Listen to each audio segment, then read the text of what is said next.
प्रस्तुत है सूरदास द्वारा रचित भरमर गीत का एक प्रमुख पद।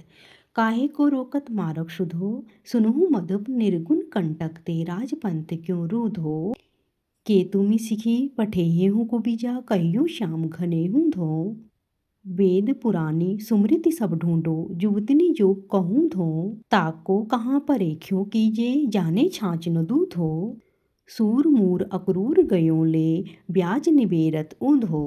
इस पद्यांश में गोपियां उद्धव से कहती हैं, काहे को रोकत मारक शुधो। हे उद्धव, तुम हमारे मार्ग को काहे को रोकते हो, हमारे मार्ग को तुम क्यों रोक रहे हो। सुनहु मधुप निर्गुण कंटक ते, राजपंथ क्यों रूधो।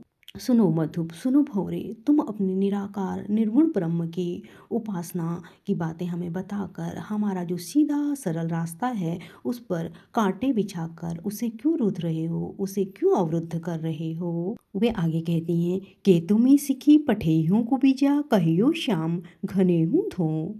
क्या तुम्हें मथुरा से कुब्जा ने सिखाकर पठाया है कि गोपियों को निराकार निर्गुण ब्रह्म की उपासना करने के लिए कहो, या फिर स्वयं श्री कृष्ण ने तुम्हें यहाँ पर सिखाकर पठाया है, सिखाकर भेजा है।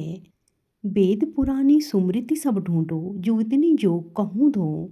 हमारे जितने भी धार्मिक ग्रंथ हैं, चाहे वो वेद हैं, पुराण हैं, स्मृतियाँ हैं, सब में ढूंढ कर देखो, कहीं पर भी ऐसा नहीं लिखा है कि युवतियों को योग की शिक्षा देनी चाहिए, अर्थात युवतियों को संन्यास ग्रहण कर लेना चाहिए।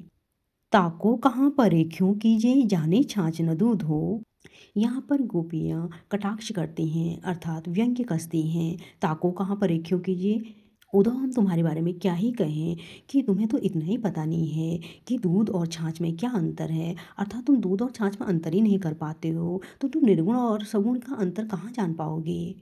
सूर मूर अक्रूर गयों ले, ब्याज निबेरत ऊध हो। सूरदास जी कह रहे हैं कि गोपियाँ उद्धव से कहती हैं कि जो हमारे श्री कृष्ण हैं और बलराम हैं, उनको जो हमारा मूलधन था, अक्रूर जी उनको पहले ही ले गए हैं मूलधन के रूप में, अब तुम क्या ब्याज वसूलने के लिए आए हो।